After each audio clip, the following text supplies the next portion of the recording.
Assalamualaikum warahmatullahi wabarakatuh. Hari ini kita akan masuk ke materi mengenai pola-pola hereditas yang akan kita sampaikan berupa pemahaman konsep tentang prinsip hereditas dan implikasinya pada saling temas. Kemudian kompetensi dasar kita peruntukkan di sini yaitu untuk menerapkan prinsip-prinsip hereditas dalam mekanisme pewarisan sifat. Kemudian kita akan belajar tentang hukum Mendel 1, hukum Mendel 2, intermediate, kodominan, alel dominan, dan alel resesif.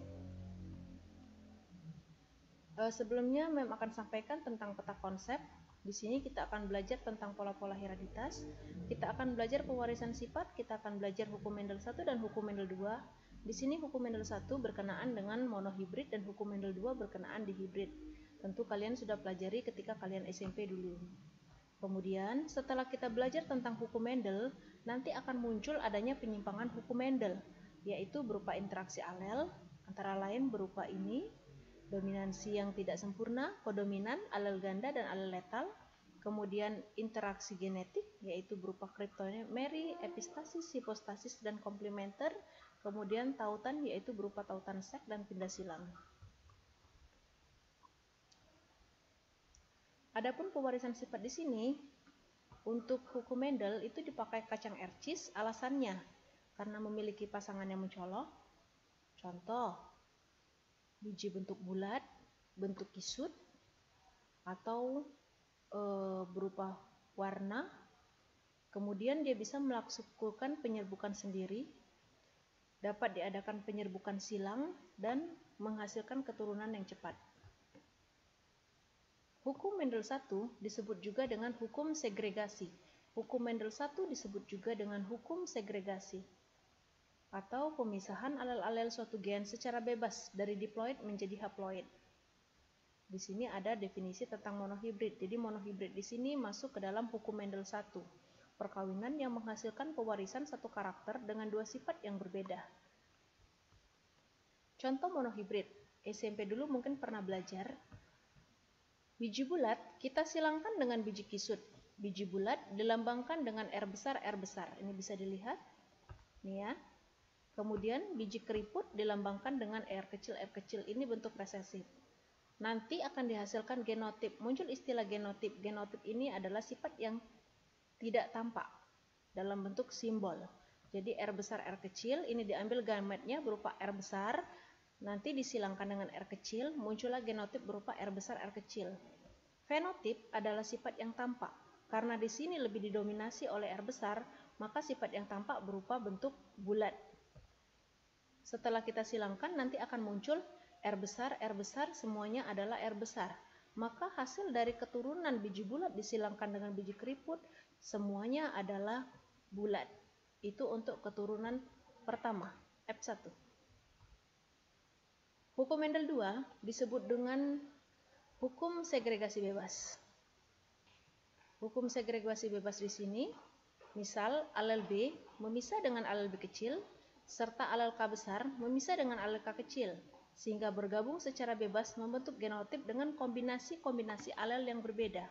Kita contohkan di sini, biji bulat kuning, jadi B besar ini dilambangkan untuk bulat, K besar dilambangkan dengan kuning. Maka bulat-bulat kuning-kuning, B besar, K besar, disilangkan dengan keriput hijau. Keriput dilambangkan dengan B kecil, hijau dilambangkan dengan K kecil. Jadi B kecil, K kecil, K kecil. Didapatkan gamet berupa B besar dan K besar.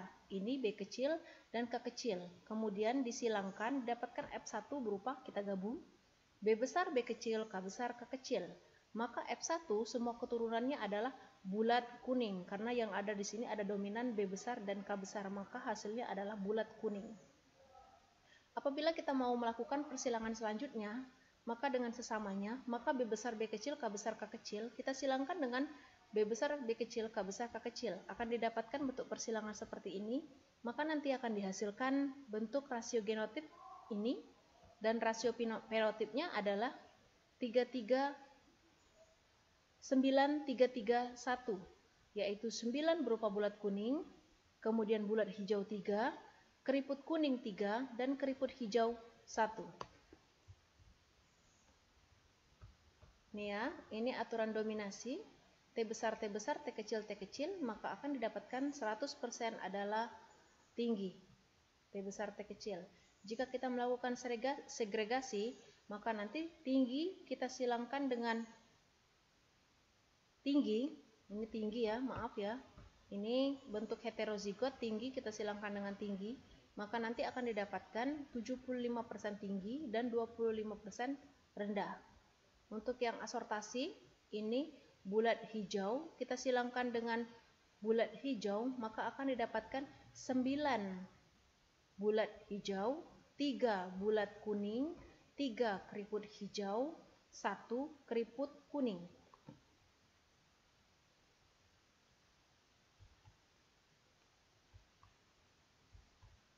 Ada istilah resiprok.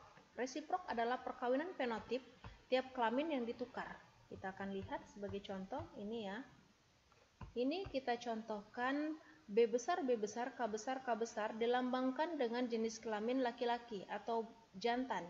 Sedangkan B kecil, K kecil dilambangkan dengan jenis kelamin betina. Yang dimaksud dengan resiprok di sini, jika B besar, K besar dengan jenis kelamin jantan disilangkan dengan B kecil, K kecil dengan jenis kelamin betina akan menghasilkan hasil yang sama jika jenis kelaminnya kita tukar. B kecil, K kecil ini jenis kelaminnya jantan, sedangkan B besar, K besar ini jenis kelaminnya betina. Maka hasilnya akan sama, yaitu 9331.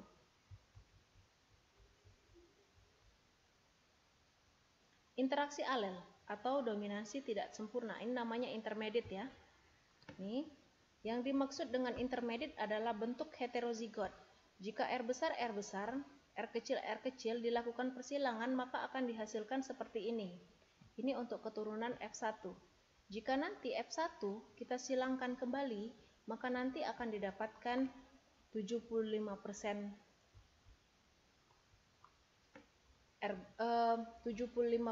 R besar garis R kecil untuk 50, sedangkan R besar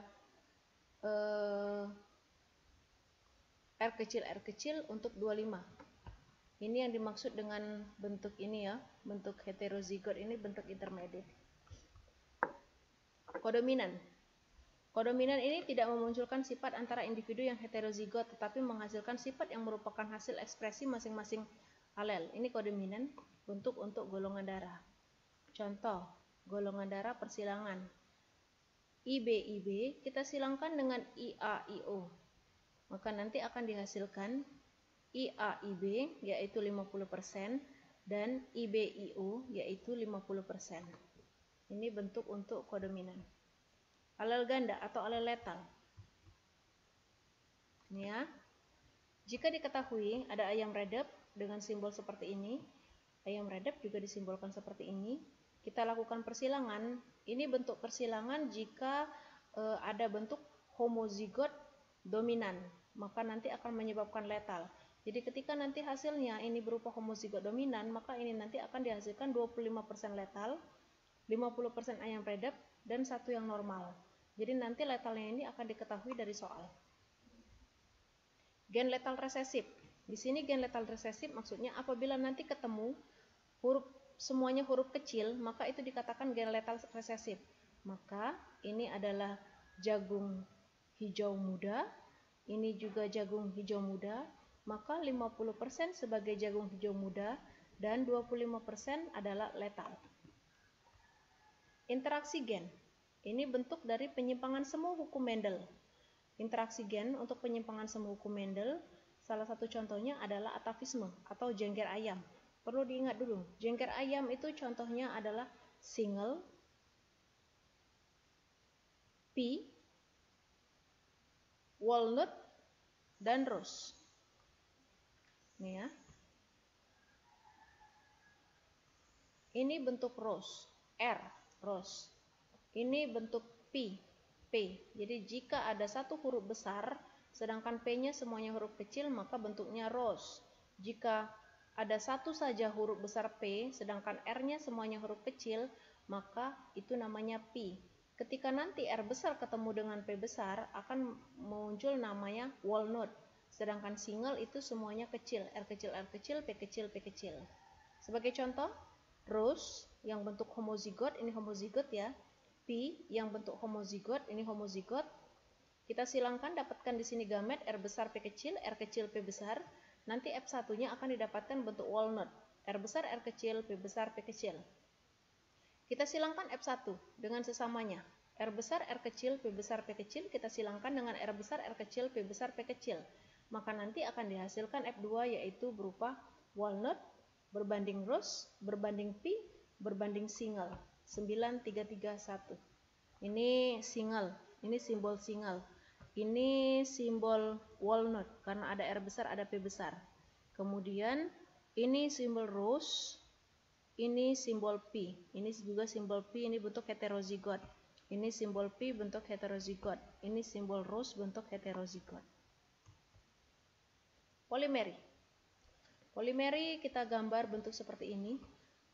M1, M1, M2, M2, ada lagi M1 kecil, M1 kecil, M2 kecil, M2 kecil. Ini dilambangkan untuk yang berwarna putih, sedangkan ini untuk berwarna merah. Jadi ini kita akan melakukan persilangan. Jika nanti hasilnya didapatkan ada M besar, meskipun itu jumlahnya 1, maka melambangkan tetap berwarna merah. Maka polimeri itu perbandingannya ada 15:1. Kriptomeri.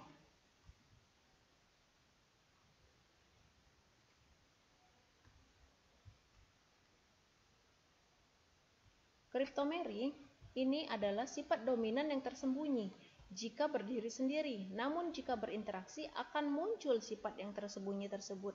Ini A besar B kecil warnanya merah, sedangkan ini B besar warnanya putih. Ketika nanti kita silangkan, ini sifatnya muncul dominan 2 ya, gen lain, maka akan memunculkan warna yang baru yaitu ungu. Dan nanti akan memunculkan warna yang baru yaitu ungu. Jadi ini kuncinya, jika ada A besar maka warnanya merah tapi B-nya kecil semua. Atau jika ada B besar tapi A-nya kecil semua warnanya putih.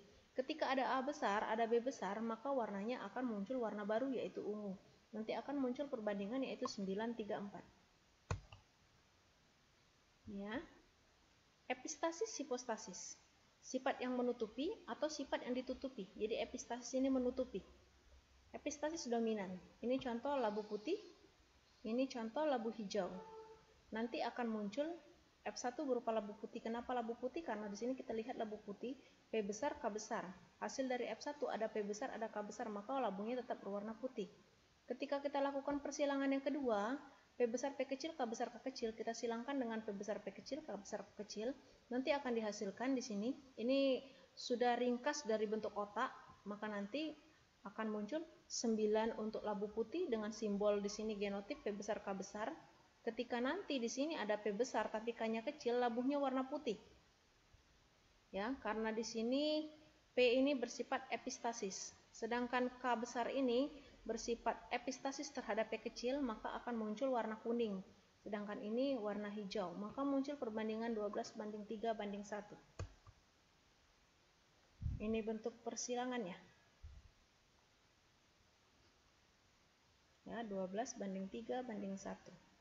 Ini contoh dari gandum hitam disilangkan dengan gandum kuning. Contoh epistasis resesif. Jadi cara membaca soal epistasis ini tergantung dari soalnya ya. R besar, C besar adalah warna hitam. Albino berupa R kecil, C kecil. Kita silangkan. Tetap muncul ada R besar, ada C besar, maka warnanya hitam. Kita silangkan F1, kemudian nanti akan dihasilkan F2 dengan keturunan seperti ini. Maka nanti akan muncul perbandingan yaitu hitam sebanyak 1, 2, 3, 4, 5, 6, 7, 8, 9. Kemudian ada yang krem yaitu 1, 2, 3. Kemudian albino 1, 2, 3, 4. Epistasis resesif muncul perbandingan yaitu 9, 3, 4. Hipostasis, sifat yang ditutupi. Ini ya, contohnya ini 97 ya perbandingannya. Ini ada warna C besar, C besar P kecil putih, ini warnanya tetap putih. Jadi ketika nanti disilangkan muncul warna baru, yaitu C besar C kecil P besar P kecil, muncul akan warna baru. Kemudian F1 disilangkan kembali, kita masuk ke P2, muncullah F2, maka nanti akan dihasilkan perbandingan di mana ada C besar, di mana ada P besar, maka warnanya akan warna ungu. Di mana ada C besar tapi P-nya kecil semua, atau di mana ada C kecil semua tapi P-nya ada yang besar, maka dia akan berwarna putih. Maka muncullah perbandingan 9:7. Ini contoh tautan. Ya. 3:1. Ini kita contohkan tautan gen. Ini ada P besar, L besar, L besar, ungu lonjong. Ini merah bulat, P kecil, L kecil, A kecil. Dapatkan gamet berupa P besar, L besar, P kecil, L kecil. Maka nanti hasilnya yaitu berupa ungu lonjong ya, karena ada P besar, ada L besar. Kemudian nanti kita silangkan dengan sesamanya, didapatkan gamet ini. Kemudian pautannya. Pautan ini ya. Nih, kalau yang ini bukan pautan karena dia sama-sama dominan. Ini juga bukan pautan karena ini pautan ya, ini pautan. Nah ini contoh pautan. Nih, ada P besar, ada L besar, ada P kecil, ada L kecil. Ini pautan gen. Ini untuk perbandingan yang diharapkan, perbandingan yang biasa tadi seperti perbandingan di hibrid 9:3:1, sedangkan ini pautannya yaitu 3:1.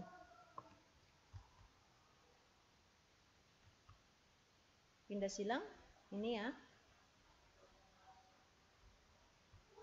Nanti untuk yang pindah silang akan menambahkan rumus.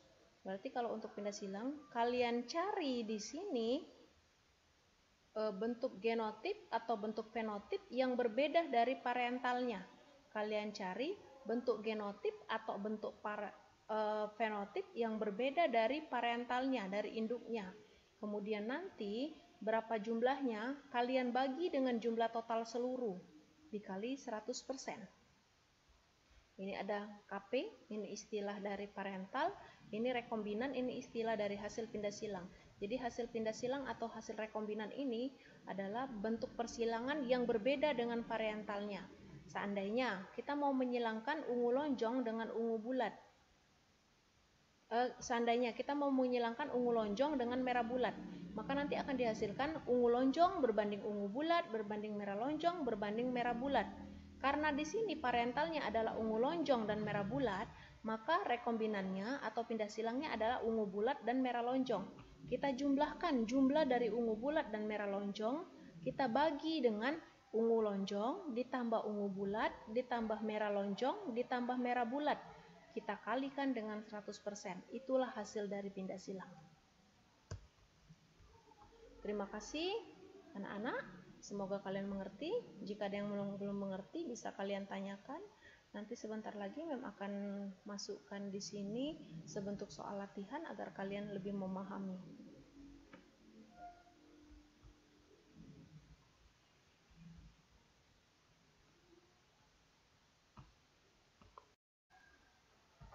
Baiklah, Mem akan berikan tambahan.